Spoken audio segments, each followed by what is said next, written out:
I've got to tell you, for the past few days I've been getting a first-hand, infuriating taste of what it means to hit the VRAM wall. And trust me, it is incredibly frustrating. See this? The 16 gigabytes figure right here, completely maxed out. That's my VRAM, and what you're looking at is the legendary VRAM overflow in action. At this point, rendering a simple video has become impossible. The process just grinds to a halt. Look, it's stuck at 59.2%, and that's it. It's not going anywhere. And the crazy part is, the source file isn't even that demanding. It's a 4K, 30 FPS clip using the AV1 codec, just 22 megabytes per second. Pretty standard stuff these days. Yet my 16 gigabytes of RAM on this RTX 4080 T just isn't cutting it anymore. The problem became glaringly obvious when I was editing with CapCut. My recent video projects have involved heavier files because I've switched from my old Sony camera to a new Canon, and I'm shooting in C-Log3 Canon's professional log format. Whenever I tried to export a video from CapCut, I'd run into this VRAM overflow issue constantly. It's maddening because once the VRAM is full, the GPU essentially just gives up, it stops working, and the worst part? Even after I force quit CapCut, the VRAM usage doesn't drop. It stays pinned to the max. The only solution is a full system reboot, just to render one more file. After venting about this online, a few fellow filmmakers messaged me. They suggested I try different software, pointing out that CapCut is known for having less than optimal VRAM management. So I switched back to Adobe Premiere Pro. I'll be honest, the transition has been a bit painful. I've been using CapCut for the last 2 or 3 years and have gotten incredibly fast with it. Going back to Premiere, I'm fumbling with hotkeys and shortcuts I've long forgotten. A video that would take me 1 hour in CapCut now takes me 2 or 3 in Premiere. But here's the kicker: despite the identical export settings, same codec, same bitrate, same everything, the final video file exported from Premiere Pro looks noticeably better. It's sharper, cleaner, and more detailed. It seems Adobe's long history in developing professional software means they know exactly how to optimize VRAM usage efficiently, and their rendering engine is just on another level. I'm curious if any other video creators out there have experienced something similar. This whole ordeal got me thinking and digging deeper. Why, all of a sudden in 2025 is everyone talking about VRAM? Why do we need graphics cards with such massive amounts of it? Not long ago, 6 gigabytes or 8 gigabytes of RAM was considered. And now even mid-range cards are starting at 8 gigabytes and quickly moving to 12 gigabytes. My 16 gigabytes card, which I thought was plenty, is already showing its limits. So what exactly is VRAM, and why has it become so critically important? Let's break it down in the simplest way possible. Think of your GPU as a workshop full of incredibly talented and fast chefs. These chefs are ready to cook up the visual dishes you see on your screen, whether it's a video game or a 3D model.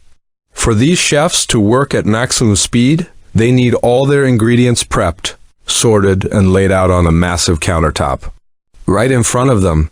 They can't afford to run to the pantry down the hall every time they need something. It would slow the entire kitchen down. In this analogy, VRAM is that massive, ultra-fast countertop. It's a dedicated pool of memory that stores all the graphical data, the ingredients, that the GPU needs to access instantly.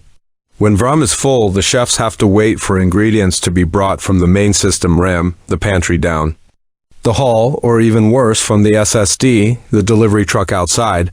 This delay causes a massive performance drop, resulting in stuttering, low FPS, or, in my case, a complete render failure. So, what kind of ingredients are we talking about?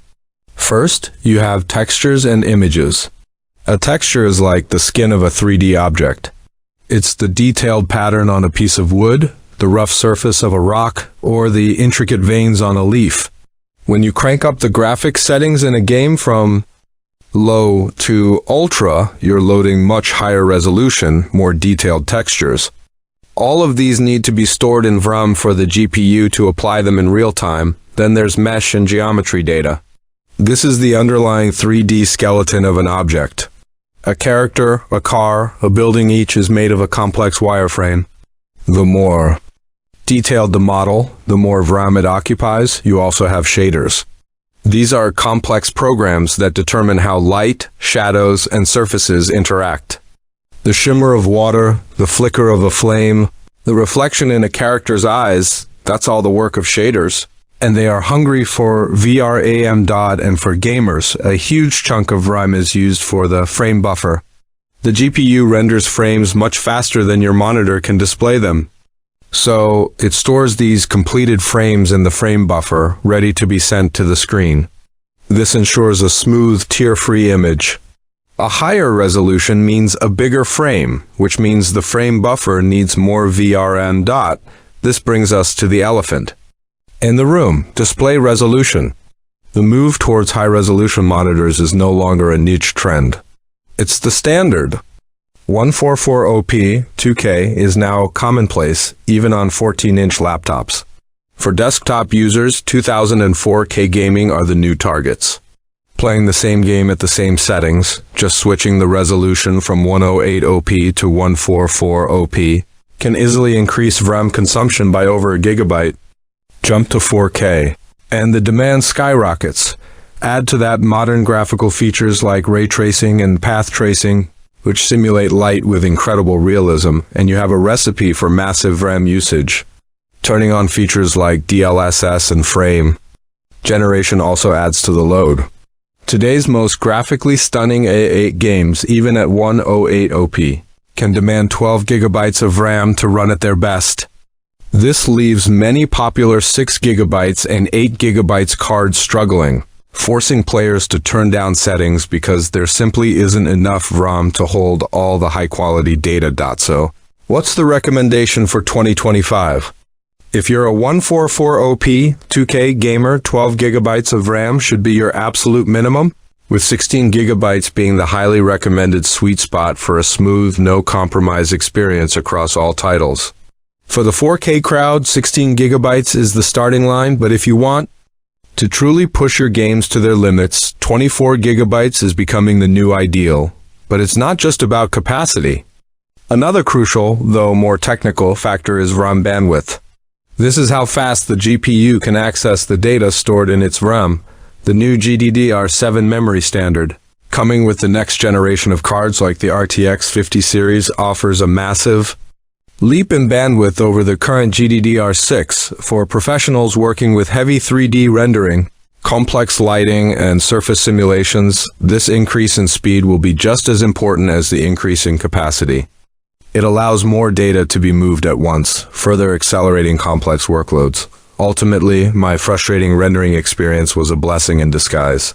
It forced me to understand that VRAM is no longer just a speck on a box. It's a fundamental bottleneck that can make or break your creative workflow and your gaming experience. So, I'm turning the question over to you. What graphics card are you running right now, and how much VRAM does it have? Have you ever run into that VRAM wall, either in gaming or content creation? Let me know in the comments below.